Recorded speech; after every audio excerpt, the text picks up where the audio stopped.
It's prom season. Welcome back to the Learn English podcast, the podcast teaching English in context so you can learn naturally. On today's episode, I want to talk about American school dances. You have seen these in TV shows and in movies, and they are a very important part of American school culture. The most important dance of the year is prom, which takes place every spring, the time period that we are in now. So, on today's episode, I want to talk about these school dances, talk about the vocabulary that gets used when talking about these dances, and also talk about what those TV shows and movies get right and wrong about these dances. So, if you're interested in learning more about prom season, then follow along because we're about to begin.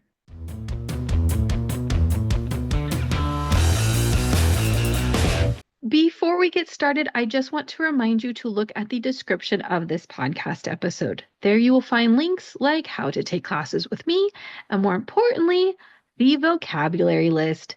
The vocabulary list is the list of the words and phrases that I used in the episode so you can take them and build your English vocabulary. Now let's talk about school dances. A few things to know about the layout of schools in the United States. The first thing that we have is primary school or elementary school, as we call it here. This is usually grades kindergarten through 5th or 6th grade. Then 6th through 8th grade or 7th and 8th grade are called middle school. And then high school is grades 9 through 12. School dances usually start in middle school if you go to a public school. These dances are not as formal. They're usually a lot more fun. These are the dances that you will usually see in movies and TV shows being in a high school gym. Usually it's on school campus. Usually it's in the gymnasium of the school because you have a big open space. They put up decorations and some music. Now, in high school is where things get a little bit more serious. So your final year is called your senior year. That is your 12th grade. That is when these dances are extremely important. When you are not a senior, when you are not in your last year of high school, they might be important or they might not. It really depends on the student. There are 3 main dances that take place at a high school throughout the year, and they're designated by season. The first one is called homecoming. Homecoming is the first dance of the school year, and it takes place in the fall. Homecoming is the time traditionally when alumni from the school would come back and visit. Think of Spider-Man Homecoming. If you have seen that movie, you might have seen that title. And the homecoming means that you are going back to your home. So if you graduated from a school, it's kind of like your home, it's your home base, it's where you went to high school. And that's what that term means. People who are at the high school currently then go to a homecoming dance. So that is the first one, and that is in the fall. During the winter, there is something called a winter formal. So the name comes from the season, it's in the winter, and the formal part means that you dress up. So if something has formal attire, that means it's nicer than your everyday clothes. You're not going to be wearing jeans, you're going to be wearing something nice. And then the biggest and the most important dance occurs in the spring, and that is prom. Prom is by far the most popular dance of the year. Maybe someone doesn't go to homecoming, maybe someone doesn't care about winter formal, but if you're going to go to one, you're going to go to prom. Let's talk about some of the things that you'll hear when it comes to these dances and some of the representations that you will see. So the first thing I want to talk about is the way that people dress. You get dressed up for these dances, you look very nice for them. If you are asking someone to prom, if you have a date, you usually have some type of little flower arrangement that you give whoever your date is For example, if you are a female and you are going with a male, then you would give the boy a boutonniere. A boutonniere is a little flower arrangement, very, very small, and it goes on the jacket of his suit, on his suit jacket. If you are a male going with a female, you would give a corsage, a floral piece that goes around the girl's wrist that the girl wears.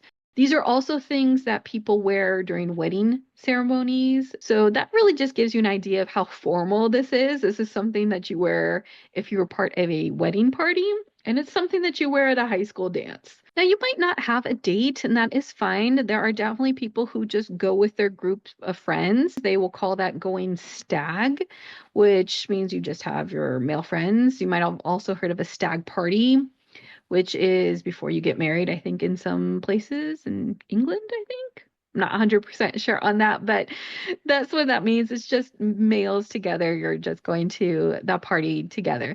Sometimes people will say that for females. It's not as common though, but you might just hear people saying that they're going with their friends, and that's completely normal too. That definitely happens.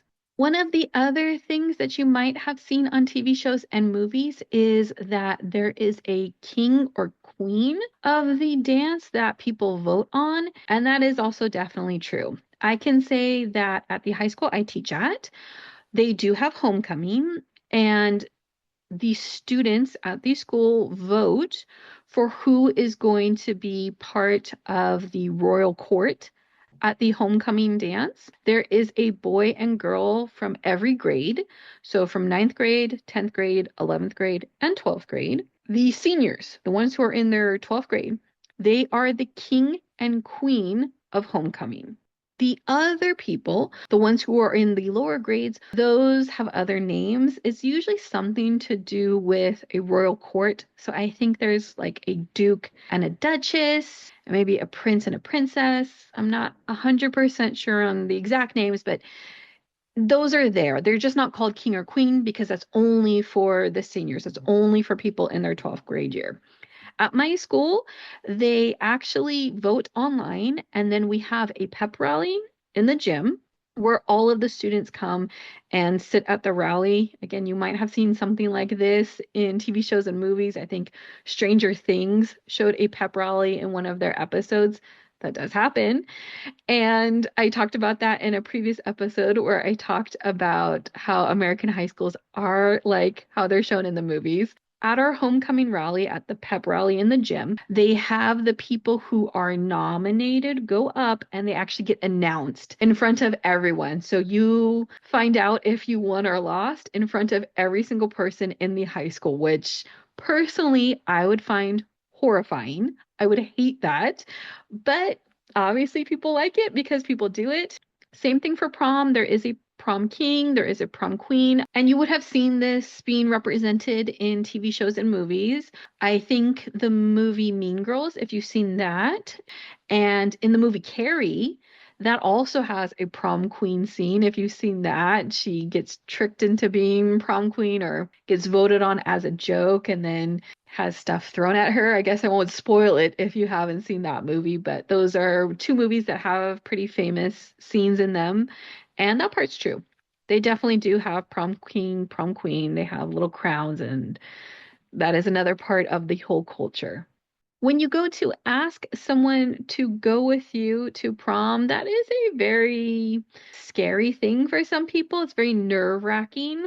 I did an episode where I talked about idioms with nerve. So if you want to watch that episode, you can check it out. I'll leave a link in the description. Nerve-wracking is one of those terms. That means it's very scary, gives you a lot of anxiety. You get nervous when you're doing it. As a teacher, I have seen a lot of people ask people to prom or get ready to ask someone to prom. There is a trend on social media, and it is called promposal. So, a proposal is when you ask someone to get married, and a promposal is when you ask someone to prom. So, you're taking the posal part of proposal and then putting prom at the beginning. And that's how they get the word called promposal. So, promposal is kind of like it sounds like you're asking someone to go to prom with you. And there's a lot of people who ask very extravagant ways, very fancy ways, and try to make it look really, really nice. And then they post it on social media. One of my students, one year, he dressed up as Spider-Man and he had a poster board and it said, "Will you be the Gwen Stacy to my Peter Parker?" If the female is expected to ask out the male, if the girls are supposed to ask out the boys, that is called a Sadie Hawkins. These usually aren't for prom. A Sadie Hawkins is a little bit more rare. I think I've only seen it one time. If they have a Sadie Hawkins theme, it's usually not for prom because prom is a little bit more formal, a little bit more important. Prom costs a lot of money. Part of that money has to do with the cost of the ticket, and then part of it has to do with how you're dressed and the activities of the night. So the first thing is the cost of the ticket. At my high school that I teach at and my old high school that I've taught at, they are not on school campus. They are usually at a hotel or some really pretty venue. Those venues can be very, very far. I think one year my high school had their prom at a place that was like an hour away. It's going to cost money because the school has to rent that venue. So the ticket prices can be expensive. I think they're usually about $70 to $80 to go to prom because the school has to make its money back for the renting of the venue. And then, of course, it has to pay for decorations and pay for lighting and a DJ to play music. So all of that goes into the cost, and the students are the ones that have to pay for it. It's not free. So $80 is usually average. Sometimes it could be less, sometimes it could be more, but expect that price. And then why prom is important to the local economy really has to do with the females.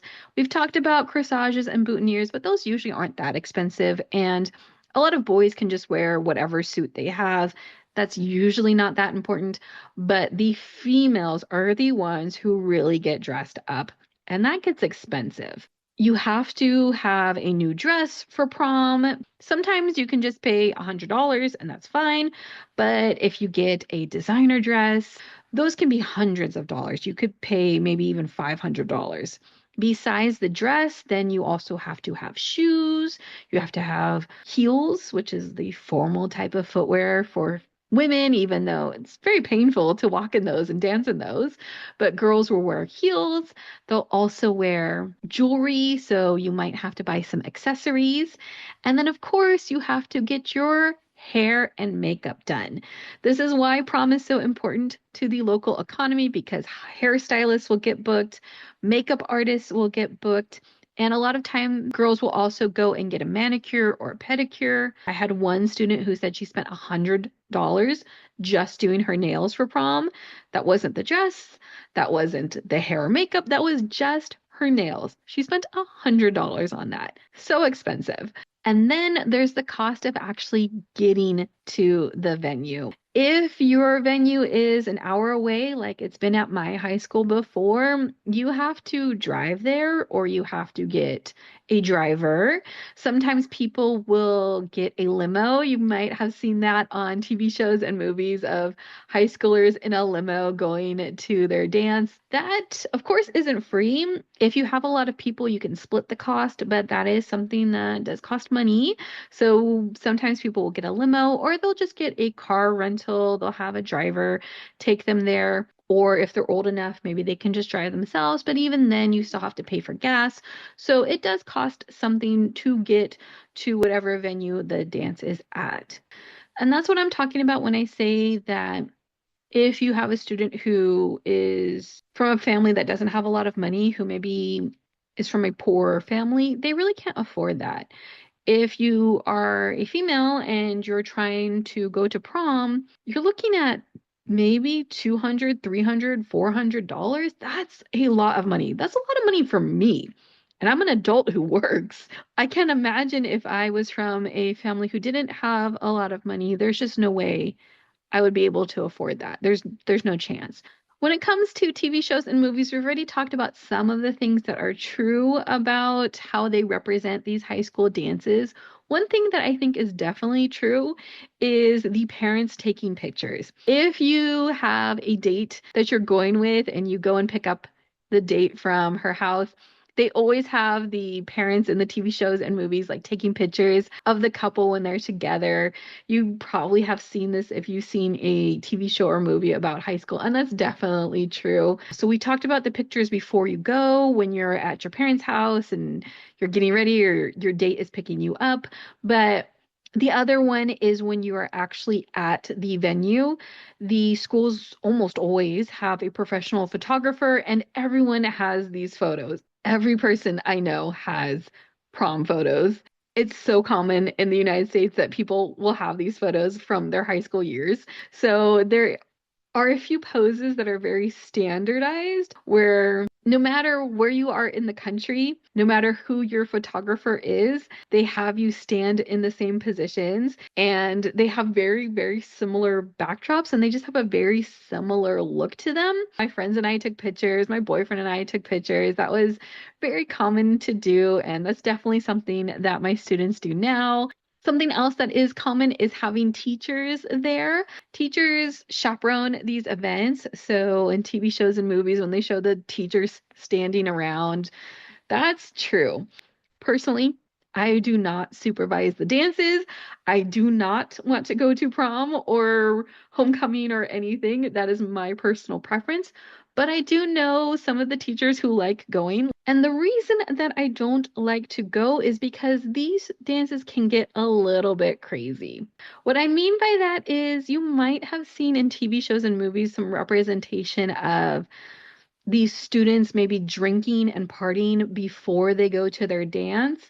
And that is definitely true. That definitely occurs. Now, high schools do the best that they can to prevent that from happening, but teenagers sometimes just want to party, want to drink alcohol, and that can occur. One thing that I will say that they don't tend to show is that at these dances, they will have security guards. So students get searched before they go in to the venue. They search for any alcohol or drugs because sometimes students will bring them in. And they also check to see if students have already been drinking. If they do something like that, they are not allowed to the venue. I don't think they even get refunded the cost of their ticket.